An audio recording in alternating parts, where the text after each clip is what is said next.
তওবাকারীকে কে ভালোবাসেন? আল্লাহ পাক ভালোবাসেন। কিন্তু আমরা তওবা করব তো দূরে থাক, মানুষের অন্যায় করতে করতে আমাদের জীবন পার করে দিলাম। কথা বলেন ঠিক কিনা? মানুষ চিন্তা করে কেমনে পরের অন্যায় করে খাওয়া যায়, মুসলমান চিন্তা করে কেমনে ফাঁকি দিয়ে খাওয়া যায়। এরকম আছে না নাই বলেন? আছে, অনেক আছে। প্রিয় ভাইরা আমার, একটি উদাহরণ দেই। তিনজন বন্ধু, কয়জন? খুব মনোযোগ দিয়ে শুনতে হবে, হৃদয়ের কানটা লাগায় দেন। প্রিয় ভাইরা আমার, তিনজন বন্ধু, একজন হলো মুসলিম, আরেকজন হলো ইহুদি, আরেকজন হলো খ্রিস্টান। কয়জন হলো মোট? তিনজন। এবার এই তিনজন বন্ধু তারিখ ঠিক করে ভ্রমণে বের হলো, সফরে বের হলো। সফরে বের হওয়ার পর দীর্ঘ পথ যখন চলে গেল, প্রত্যেকের ক্ষুধা লাগলো। একটা বাজারের নিকটে গিয়ে তিনজনে আশ্রয় নিল। এবার বলা বলি শুরু করলো, আমাদের ক্ষুধা লেগেছে, খাবারের প্রয়োজন, সুতরাং আমরা আর দেরি করবো না, একজন চলে যাও বাজার থেকে রুটি কিনে নিয়ে আসো। খ্রিস্টান এবং ইহুদি বন্ধু বলল, মুসলিম বন্ধু তুমি চলে যাও, আমাদের কাছে দিরহাম আছে 3টা, সুতরাং 3টা রুটি আমাদের জন্য, তিনজনের 3টা রুটি নিয়ে আসো। 3টা দিরহাম তার হাতে তুলে দিল। মুসলমান বন্ধু এবার একা চলে গেল বাজারে। এবার 3টা রুটি কিনবে এই নিয়তে বাজারে গেল, কিন্তু বাজারে গিয়ে দেখে রুটিওয়ালা রুটি নিয়ে বসে আছে হলো মোট 4টা। কয়টা? 4টা। এবার যখন 3টা দিরহাম দিয়ে বলা হলো, ও রুটিওয়ালা দোকানদার ভাই 3টা রুটি দেন। রুটিওয়ালা এবার ভাবলো, 3টা রুটি যদি আমি বিক্রি করে দেই আর মাত্র 1টা রুটি থাকে, কার কাছে বিক্রি করব?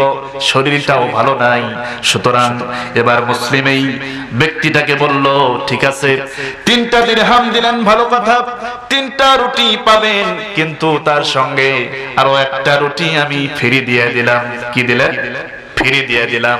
কয়টা হলো মোট? 4টা রুটি হলো।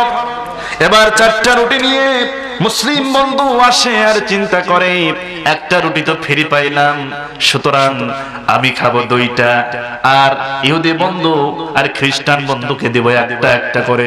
হিসাব ক্লিয়ার? হিসাব কি ক্লিয়ার?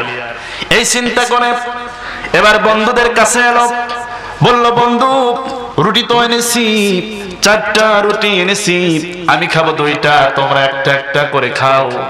এবার ইহুদি আর খ্রিস্টান বন্ধু বলে, বন্ধু 3 জনই ক্ষুধার্ত, তুমি কেমনে এমন অবিচার অন্যায় বিচার করবা? 3 জন সমান সমান করে খাবো। মুসলিম বন্ধু বলতেছে, 4টা রুটি কেমনে 3 জনের ভাগ কেমনে করবা? সুতরাং তোমরা 2 জন 1টা করে খাও, আমি একা 2টা খাই। কয় না, তাই কোনোদিন হয় নাকি? সমান করে ভাগ করে খাবো। কয় অত কিছুর দরকার নাই, 3 জনে ঘুমায়া যাই, সবচাইতে ভালো স্বপ্ন যে দেখবে সেই খাবে হলো 2টা রুটি। কি স্বপ্ন? ভালো স্বপ্ন যে দেখবে সে 2টা রুটি খাবে। এবার হৃদয়ের কানটা লাগায়া দেন, খুব মনোযোগ দিয়ে খেয়াল করে শুনুন। যখন এই কথা বলে দিল, 3 জনই শুয়ে পড়লো, ঘুমের চেষ্টা করলো, কিন্তু মুসলমান বন্ধু তার ধারণা হলো ফাঁকি দিয়ে কেমনে খাওয়া যায়, এই ধান্দা তার মনের ভিতর। এই জন্য সে আর ঘুমায় নাই। সে এবার যখনই দেখেছে ইহুদি এবং খ্রিস্টান বন্ধু 2 জন সত্যই ঘুমিয়ে পড়েছে, এবার সে তো ঘুমের ভান ধরেছিল, সে লাফ দিয়ে উঠে ব্যাগের মধ্যে 4টা রুটি ছিল, 4টাই খেয়ে আবার সুন্দর করে শুয়ে পড়ছে। কি করছে?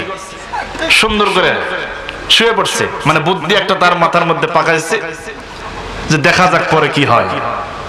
ঘুমায় পড়ছে, ভান ধরছে। এখন বেশ কিছুক্ষণ পর ইহুদি বন্ধু জায়গা পেয়ে খ্রিস্টান বন্ধুকে ঠেলে, এই ওঠ, রাত তো অনেক হয়ে গেছে, আমি তো দারুণ স্বপ্ন দেখছি। খ্রিস্টান বন্ধু কয়, আর আমিও তো অনেক সুন্দর স্বপ্ন কেবলই দেখলাম। অমনি তুমি ধাক্কা দিলে। কয় মুসলমান ওই বন্ধুর খবর কি? ধাক্কাটা ওঠে না। এবার 2 জন খুব জোরে ধাক্কায়া, আসলে কেউ যদি সত্যই ঘুমায় তাকে জাগানো সম্ভব সহজে, আর যদি ঘুমের ভান করে তাহলে উপায় আছে? নাই। এবার তাকে খুব জোর করে ধাক্কা তুলে বলতেছে, আমরা তো দুইজন স্বপ্ন দেখেছি, মুসলিম বন্ধু তোমার খবর কি? হ্যাঁ আমার তো আরো সিরিয়াস। কথাই নাকি? আগে তোমাদেরটা বলো শুনি। ইহুদি বন্ধু বলতেছে আমি যখন ঘুমাইছিলাম স্বপ্নের ভিতরে দেখলাম আমি চলে গেছি ষষ্ঠ আসমানে, চলে গেছি ষষ্ঠ আসমানে গিয়ে দেখি আমি সেখানে গিয়ে হযরতে মুসা আলাইহিস সালামের সঙ্গে আমার সঙ্গে সাক্ষাৎ হয়ে গেল। এবার তিনি বললেন ও আমার উম্মত, ও ইহুদি আমার উম্মত, আমি তোমার উপরে অনেক খুশি, আমি তোমার উপরে অনেক রাজি হয়ে গেছি, সুতরাং ওই ব্যাগের মধ্যে যে রুটি আছে রুটিগুলো তুমি খায় নাও। এই কথা আমাকে বলছে। খ্রিস্টান বন্ধু কয় আমিও তো দারুণ স্বপ্ন দেখেছি। কি স্বপ্ন বলো? খ্রিস্টান বন্ধু বলতেছে আমিও তো চতুর্থ আসমানে গিয়েছিলাম, ঈসা আলাইহিস সালামের সঙ্গে আমার দেখা হয়ে গেল। তিনিও বললেন উম্মত তোমার উপরেও আমি খুশি, সুতরাং ব্যাগের মধ্যে যে 4টা রুটি আছে এই রুটি তোমার জন্য বরাদ্দ করে দিলাম, খায় নাও। মুসলমান বন্ধু এই কথা শুনে হাউ মাউ করে কান্না শুরু করছে। দুইজনে কয় কি ঘটনা কি? আরে যে স্বপ্ন দেখছি এটা একটা ফয়সালা পরে করবো, তুমি হাউ মাউ করে কান্দো কেন? কয় আমি যা স্বপ্ন দেখছি এটা যদি বলি তোরা তো মেরেই ফেলবি। কয় কি স্বপ্নটা বলতো আগে? কয় বলা যাবে না। কয় না বলতেই হবে। কয় না এটা কোনো ক্রমেই বলা যাবে না, বললে তোরা আমাকে আস্ত রাখবি না, আমাকে শেষ করে ফেলবি, আমি বলতেই পারবো না। কয় না বলতেই হবে। নাছড় বান্দা দুইজন এবার কি করবে? শেষে সে বলতেছে বন্ধুরা শোন, বলতেই যখন হবে কোনো উপায় নাই, তোরাও ঘুমাইছিলি আমিও ঘুমাইছিলাম, যখনই আমি ঘুমের মধ্যে স্বপ্ন দেখলাম, স্বপ্নের মধ্যে স্বপ্ন কেবলই দেখা শুরু করেছি, এমন সময় দেখি হঠাৎ করে কোত্থেকে জানো আসমান জমিন বরাবর চেহারা নিয়া হাতে মোটা একটা লাঠি নিয়া আমার মাথার কাছে এসে হাজির। আমাকে ধমক দিয়া উঠাইলো, এই মুসলিম ওঠ। এক ধমকে আমি ঘুম থেকে উঠে গেছি। কিসের স্বপ্ন?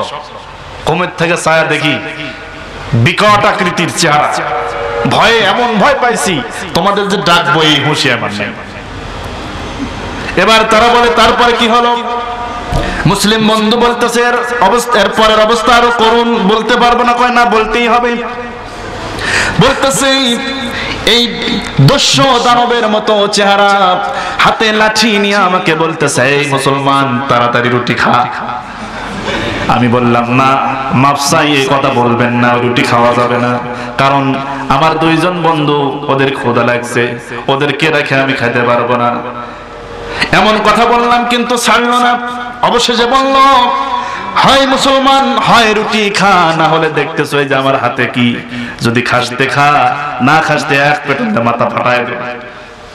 বন্ধুরা তোরা কিছু মনে করিস না, ভয়ের ঠেলায় সব রুটি আমি খাওয়া ফেলাছি। চিন্তা করছেন কি বুদ্ধি পাকাচ্ছে? আজকে আমাদের মুসলমানদের চরিত্র এরকম হয়েছে, মানুষের কাছ থেকে কেমনে ফাঁকি দিয়ে খাওয়া যায়। কথা বলেন ঠিক কিনা? সম্মানিত হাজিরিন, আজকে মুসলিম জাতি কোরআন থেকে কাছে না দূরে? দূরে দূরে চলে যাওয়ার কারণে আজকে আমাদের এই চরিত্রের করুণ অবনতি। প্রিয় ভাইরা আমার, বলতেছিলাম তওবা করতে হবে, ফিরে আসতে হবে। কোরআনে কারিমে 114টি সূরার মধ্যে এক সূরার বিসমিল্লাহ নাই। বলেন সূরাটার নাম কি? সূরা তওবা। সম্মানিত হাজিরিন, মিশরের একজন খ্যাতনামা বিজ্ঞানী ডক্টর রশিদ খলিফা নাম করা একজন বিজ্ঞানী, তিনি কোরআনকে নিয়ে গবেষণা করলেন। দীর্ঘদিন তিনি গবেষণা করতে করতে তিনি একটা কোরআনের ভিতরে একটা গাণিতিক একটি সম্পর্ক তিনি রিসার্চ করে বের করলেন। সেটি হচ্ছে আমরা তিলাওয়াত করি বিসমিল্লাহির রহমানির রহিম, আমরা শুধু ভাবি যে 19টা অক্ষর আছে, এর মধ্যে 19টি হরফ উচ্চারণ করলেই প্রতি অক্ষরে 10 করে নেকি, এই নেকির হিসাব আমরা করি। কিন্তু তারা কি রিসার্চ করলো? এই ডক্টর রশিদ খলিফা তিনি কম্পিউটারাইজ করে তিনি বের করলেন কোরআনে কারিমে 114টি সূরা আছে, কিন্তু 113টার বিসমিল্লাহ আছে। এই 13টি 113টি বিসমিল্লাহ, 113কে বিসমিল্লাহির রহমানির রহিম নামে 19টা যে হরফ আছে, এই 19 দিয়ে 113কে ভাগ করা যায়। গাণিতিক তিনি সম্পর্ক বের করলেন। কিন্তু আল্লাহ রাব্বুল আলামিন তিনি তো এমন রব, 114টি সূরা, একটা সূরায় বিসমিল্লাহ দিলেন না, তিনি নিজেও পড়েননি, জিবরাইলও পড়েন নাই, রাসূল আকরাম সাল্লাল্লাহু আলাইহি ওয়াসাল্লাম তিনিও বলেন নাই, এজন্য লেখাও হয় নাই। কিন্তু আল্লাহ রাব্বুল আলামিন সূরা নমলের মধ্যে দুইবার বিসমিল্লাহ দিয়ে কোরআনে কারিমে 114টি সূরার 14টি বিসমিল্লাহ পূরণ করে দিয়েছে। সুবহানাল্লাহ। সূরা নমলে কয়বার বিসমিল্লাহ? দুইবার। সুতরাং প্রিয় ভাইরা আমার, সেই সূরা তওবা থেকে আলোচনা করব। প্রিয় ভাইরা আমার, বান্দা যদি তওবা করে, আল্লাহ রাব্বুল আলামিনের প্রথম সৃষ্টি মানব হযরতে আবুল বাশার আদম আলাইহিস সালাতু ওয়াস সালাম, আমাদের আদি পিতার নাম কি বলুন? হযরতে আদম আলাইহিস সালাতু ওয়াস সালাম। আর জাতির পিতার নাম কি বলুন? যারা বলুন জাতির পিতা ইব্রাহিম খলিলুল্লাহ। এমনি জাতির পিতা হন নাই। প্রিয় ভাইরা আমার, আমি ওদিকে যাব না। হযরত আদম আলাইহিস সালাতু ওয়াস সালাম ভুল করলেন, তিনি কিন্তু পাপ করেন নাই। ভুল করার কারণে আল্লাহ রাব্বুল আলামিন তাকে দুনিয়ায় পাঠিয়ে দিলেন আর বললেন, তাকে দ্বারা শিক্ষা দেওয়ালেন, ও বান্দা সকল, দুনিয়ার মানব সকল, তোমাদের আদি পিতা হযরত আদম আলাইহিস সালামের দিকে তাকাও। একটা ভুল করার কারণে তাকে দুনিয়ার জমিনে আমি পাঠিয়ে দিয়েছিলাম। 300 বছর রোনাজারি করে কান্নাকাটি করার পর আমি তার চোখের পানি কবুল করে নিয়েছি, তওবা আমি কবুল করে নিয়েছি। আমি তার তওবাকে কবুল করে তাকে মাফ করে দিয়েছিলাম। সুতরাং ওহে বান্দা, তুমিও তোমার আদি পিতার মতো যদি রোনাজারি করে আমার দরবারে কাঁদতে পারো, যত গুনাহ হয়ে যাক না কেন, যত গুনাহ করো না কেন, সব গুনাহ আমি আল্লাহ মাফ করে দিতে পারি। সুবহানাল্লাহ। সব গুনাহ কে মাফ করবেন? আল্লাহ পাক। সেই আল্লাহ পাকের দাসত্ব গোলামি করার দরকার আছে না নাই? তওবা করতে হবে। তওবা করবেন নামাজ বাদ দিয়া না নামাজ দিয়া? এবার সুন্দর একটি কথা শোনায় দেব, এমন তথ্য কোথাও পাবেন না। এত সুন্দর তথ্য এখন দিয়ে দেব, হৃদয়ের কানটা লাগায় দেন। বান্দা যদি 5 ওয়াক্ত নামাজ পড়ে, বান্দার জন্য আল্লাহ কি পুরস্কার দিয়েছেন বলেন তো? দিনে রাতে কয় ওয়াক্ত নামাজ? 5 ওয়াক্ত নামাজের মধ্যে ফরজ নামাজ কয় রাকাত? 17 রাকাত ফরজ নামাজ। ফজরের ফরজ রাকাত কয় রাকাত বলুন? ফজরের ফরজ 2 রাকাত। জোহরের ফরজ কয় রাকাত? আসরের, মাগরিব, এশা, মোট হলো কয় রাকাত? 17 রাকাত ফরজ। এবার দেখুন পুরস্কার আল্লাহ কি দিলেন। আল্লাহ রাব্বুল আলামিন বলেন, আমার কোন বান্দা যদি জোহর এবং আসর এই 8 রাকাত ফরজ নামাজ আদায় করতে পারে, আমি রব্বুল আলামিন ওই বান্দার জন্য 8টা জান্নাতের দরজা খুলে দেয়। সুবহানাল্লাহ। এবার বলেন জান্নাত কয়টা? 8টা।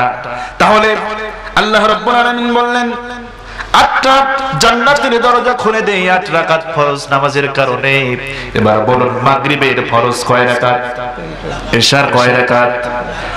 মোট কত হলো? 7 রাকাত।